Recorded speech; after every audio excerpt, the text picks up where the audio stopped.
എന്റെ ഉമ്മ പെങ്ങന്മാരെ 5 നേരത്തെ നിസ്കാരത്തിൽ ഒരു വിട്ടുവീഴ്ചയും ഇല്ല. അത് കല്യാണത്തിലാണെങ്കിലും ഇല്ല, അത് മകളുടെ കല്യാണത്തിനാണെങ്കിലും ഇല്ല, നിന്റെ കല്യാണത്തിനാണെങ്കിലും ഇല്ല. പ്രിയപ്പെട്ട പെങ്ങളെ, നിന്നെ വിവാഹം ചെയ്തയക്കുന്ന ദിവസം നീ ളുഹർ നിസ്കരിച്ചിട്ടുണ്ടോ? നീ അസ്ർ നിസ്കരിച്ചിട്ടുണ്ടോ? മഗ്രിബ് നിസ്കരിച്ചിട്ടുണ്ടോ? നീ രാവിലെ തന്നെ ഉടുത്തൊരുങ്ങി ആമിന ഓഡിറ്റോറിയത്തിലോ പരിസരത്തേതെങ്കിലും ഒരു ഓഡിറ്റോറിയത്തിലോ പൊതുദർശനത്തിന് നിന്നെ കൊണ്ടുവച്ചതല്ലേ രാവിലെ തന്നെ? എന്നിട്ട് ദർശനമെല്ലാം കഴിഞ്ഞ് ഉച്ചക്കോ വൈകുന്നേരമോ നീ മണവാളന്റെ കൈപിടിച്ച് പുതിയ ജീവിതത്തിലേക്ക് പോയില്ലേ മോളെ? ആ സമയത്ത് നിന്റെ ളുഹർ നിസ്കാരം മറന്നില്ലേ പെങ്ങളെ? അസ്ർ നിസ്കാരം കളഞ്ഞില്ലേ പെങ്ങളെ? മഗ്രിബ് നിസ്കാരം ഒഴിവാക്കിയില്ലേ മോളെ? നീ പുതിയൊരു ജീവിതത്തിലേക്ക് കടന്നപ്പോ നിസ്കാരം ഖളാക്കിയിട്ട് കടന്നാൽ ആ ജീവിതത്തിന് ബറക്കത്തുണ്ടോ? മുസ്ലിയാര് നിക്കാഹ് കഴിഞ്ഞിട്ട് ബാറക്കല്ലാഹു ലക്കുമാ വബാറക അലൈക്കുമാ ദുആ എന്നിട്ടുണ്ട്. മണവാളൻ ചിലപ്പോ പള്ളിയിലാണ് നിക്കാഹെങ്കിൽ 2 റക്അത്ത് കമന്ന് വീണിട്ടുണ്ട്. പെണ്ണെ, നിന്റെ ളുഹറന്നില്ല, അസ്റന്നില്ല, മഗ്രിബില്ല. നീയൊരു പുതിയ ജീവിതത്തിനിറങ്ങിയതല്ലേ പെങ്ങളെ? അല്ലാഹുവിന്റെ കാരുണ്യം നിന്റെ ജീവിതത്തിൽ ഉണ്ടാകുമോ മോളെ? ആലോചിക്കാൻ നിനക്ക് കഴിഞ്ഞില്ല അല്ലേ?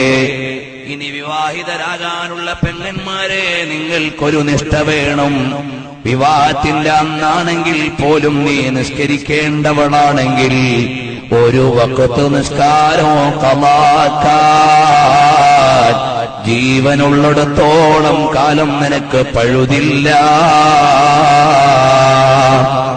അത് കോളേജിൽ പഠിക്കാൻ പോയതാ മുസ്ലിയാരെ, നിസ്കാരത്തിൽ നിന്ന് എക്സ്ക്യൂസ് ഇല്ല. പരീക്ഷയ്ക്ക് പോയതാണ്, നിസ്കാരത്തിൽ നിന്ന് ഒഴിവില്ല. ഇന്ന് വലിയ വലിയ സ്റ്റാൻഡേർഡ് സ്കൂളുകളിൽ കൊല്ലം ടൗണിലും തിരുവനന്തപുരത്തുമൊക്കെ പഠിക്കുന്ന നമ്മുടെ മക്കളില്ലേ, അവര് നിസ്കാരം ഖളാക്കുന്നില്ലേ? വാപ്പമാരെ, നിങ്ങൾ കുറ്റവാളികളാണ്. നിങ്ങൾ കൊഴിഞ്ഞു മാറാൻ പറ്റൂല.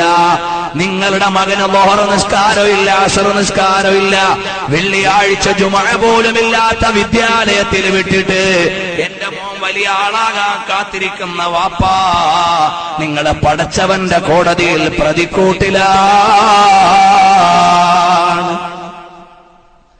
എന്നെ ഇഷ്ടപ്പെട്ടാലും ഇല്ലെങ്കിലും, അഥവാ ഈ പ്രമേയത്തെ നിങ്ങൾ താല്പര്യപ്പെട്ടാലും ഇല്ലെങ്കിലും, വസ്തുത ഇങ്ങനെയാണ്, യാഥാർത്ഥ്യം ഇങ്ങനെയാണ്. അല്ലാഹുവിന്റെ ഹബീബ് ബശീറൻ വനദീറാ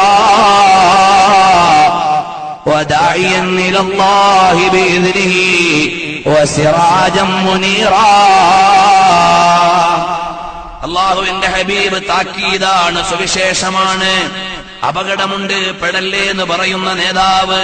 സദ്യയുണ്ട്, നഷ്ടപ്പെടല്ലേ എന്ന് ഓർമ്മപ്പെടുത്തുന്ന നേതാവ്. അതാണ് ബഷീറും നദീറും എന്ന് പറഞ്ഞാൽ.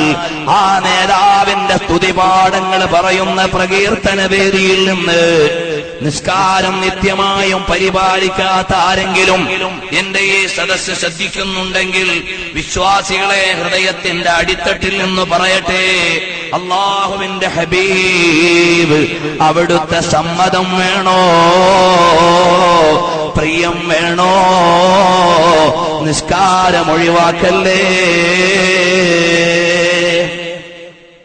നിസ്കാരം ഒഴിവാക്കൽ ഒരു ഭയമില്ലാത്ത കാലമായി മാറി. ചെറിയ ചെറിയ കാരണങ്ങളാൽ നിസ്കാരത്തിൽ നിന്ന് അശ്രദ്ധരായി പോകുന്നവർ, അല്ലാഹു നമ്മളെ കാത്തുരക്ഷിക്കുമാറാകട്ടെ.